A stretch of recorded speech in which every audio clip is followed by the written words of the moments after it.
There's something special about Batman. Something that triggers in each of us, that triggers in the average person that doesn't even care about comic book movies or DC or even franchises. Because Batman transcends all of that. He's his own franchise in a way, and over the years, hell, over the decades, we have had plenty of Batman movies and Batman shows, and specifically today, we are talking about Batman on the animated front and ranking all of the Batman TV series from worst to best in a way to celebrate arguably the most iconic comic book character ever. Everyone has their own favorite shows, whether it's based off when you were born or what you prefer in the character, and I say that because I'd love to hear your ranking in the comments below, because I know it's going to be different than mine. There are no wrong answers here. Well, unless you say you hate Kevin Conroy, then get out of here. But this ranking won't include ensemble shows like Super Friends or Justice League, but with that down, let's get into it. Coming in last place is The Adventures of Batman 1968.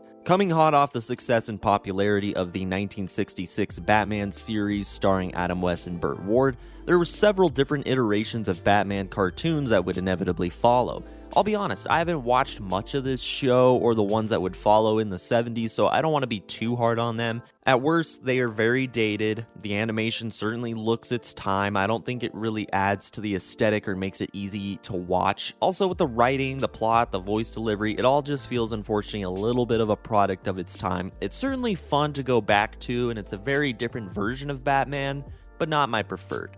Up next, we have The New Adventures of Batman in 1977, and in a way, you can kind of think of this as a continuation of the previous series and spin-off shows. DC had a bunch of Super Friends shows, as well as Super Hours specials, and of course, Batman cartoons. This one does include Adam West and Burt Ward returning to their famous roles after their own show had ended, so there's a little bit of joy hearing the familiar voices, but unfortunately, like The Adventures of Batman and Batman 66, this show is very campy, very much a product of its time, and just not really for me. It's fun to watch, and I like when they do fun crossovers and stuff, but when I want The Dark Knight, this isn't really it for me. Up next, we have Batman Unlimited 2015. This show is kind of an oddball on the list in the fact that originally, the episodes were shorts that were uploaded to DC Kids' YouTube channel that eventually spawn off full-length DC animated movies. Roger Craig Smith returns as Batman in this, and Roger Craig Smith is probably one of fans' favorite interpretations of Batman, maybe not for this show in particular, but his overall history of portraying this character. He gives very subtle nuances to the character, and what he does with his voice is very different than what's came before. I'd say a very solid Batman. However, the overall show itself just doesn't really work for me. This show was created specifically to sell toys, and I think you can kind of tell when watching. The designs also are very different. They went a little too animalistic for me personally. Not a bad Batman or show, just lacks the compelling story to get me really invested. Up next, we have Beware the Batman 2013, and man, I remember when this show came out, and I was a little older at the time, so it wasn't really my demographic, but people really did not like this show. The idea of having Professor Pig as your main villain, I actually thought was an interesting idea and a character that hasn't been done and redone to death, but unfortunately, I get big Penguins of Madagascar vibes from this show, and that's just not the vibe I want for Batman. I don't like the animation. I never really like when we go back to making Batman's suit all black. The voice acting's okay, but not a show I really rewatch. Some people really like this show, and I'm glad it does have its fans, but unfortunately, it didn't gain enough attention or ratings to last too long. Up next, we have Batman Brave and the Bold 2008. After Batman the Animated Series, Batman Beyond, Justice League Unlimited, and The Batman, it was time to try and go back to the campier version of the character, and that's exactly what this show is. It's kind of a modernized version of those earlier Batman cartoons, but with much better animation, characters, story beats, not to mention the voice acting is amazing. The show also does have some darker moments here and there. You have special cameos from Mark Hamill and Kevin Conroy, plenty of other surprise character cameos, and hell, this is a really very fleshed out DC animated universe living inside this show, which is a ton of fun to see. Characters like Blue Beetle, The Flash, Captain Marvel, aka Shazam, they all show up and interact with Batman. They had their own version of Batman vs. Superman, which was great. Not a ton of villains stand out in this show, definitely not the Joker for me, but a great Batman series.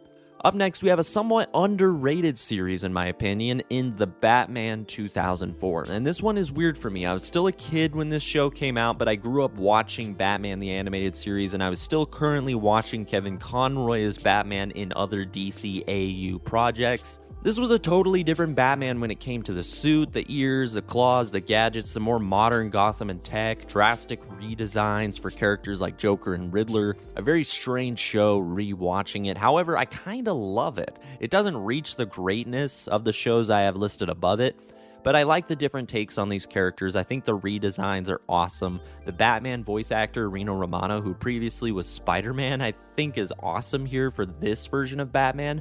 Gotham skies changing colors is sometimes distracting, but season 1 had an awesome intro, awesome theme song. I like the relationship between this Bruce and Gotham PD. They eventually introduced Batgirl and then later Robin due to some issues with Teen Titans having the character, but they even go on to introduce the Justice League. But honestly, I think season 1 is probably my favorite. Coming in number 2, we have Batman Beyond 1997. The atmosphere of Neo Gotham is absolutely perfect to introduce this version of Batman, who is still very much Batman, but is a different character at the same time, adding a new character for a very different era. Terry McGinnis learning from the original when there's no feasible way Bruce at this age could still go out and fight every night, yet still managed to kick ass from time to time. It's a great continuation of Batman in the animated series, Justice League Unlimited, and there's even an episode in Unlimited that really is the finale to the entire universe, and it's truly amazing. What was done with all these DC shows so long before the MCU or the DCEU or DCU, this is a great finale series to a great universe with a ton of new interesting villains, and eventually spinning off a great DC animated movie in Return of the Joker. I love this show, so much nostalgia, and it completely holds up. But coming in first place is the one that started it all for me in Batman the Animated Series, and I'm including the new Batman Adventures in this as well. Starring the late great Kevin Conroy, who for so many will always be the one true definitive take on Batman. This show, which was heavily inspired by Tim Burton's 1989 film, even used the Danny Elfman score during the intro, but surprisingly also had its own equally iconic theme.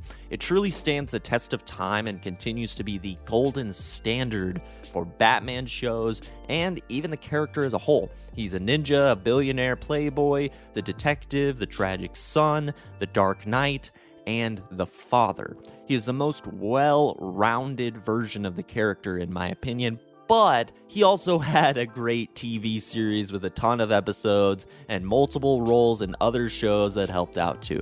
The relationship between Bruce and Alfred is very wholesome. He has a very complex relationship with Dick Grayson, who starts as Robin, transitions to Nightwing, with a great couple of episodes attached. You got Barbara Gordon, you get Tim Drake in here, an iconic Gordon, but the voice acting is absolutely legendary. It's hard to put into words how good the villains are in this show, whether it's Two-Face, the Riddler, Mr. Freeze, Scarecrow, Catwoman, Clayface, Poison Ivy, Penguin, Killer Croc, Bane, Ra's al Ghul, Hugo Strange. Harley Quinn makes her forever iconic debut here, and of course the one, the only, the Joker. Mark Hamill to me is just as good at being Luke Skywalker as he is the Joker. Kevin Conroy has a way of hugging you with his voice. The show is very dark and adult, yet also filled with tons of great messages for kids with lifelong lessons. It is easily, to me, the best animated series of all time. Remember, my opinions might change in a few years, and yours might as well, so make sure to be friendly with each other in the comments, but stay long enough to leave your ranking. What is your best Batman show? What is your favorites from worst to best? I'd love to hear it. If you'd like to see more videos like this, make sure to like and subscribe, because it really helps me out a ton as a small channel. Thank you so much for watching, and have a great day.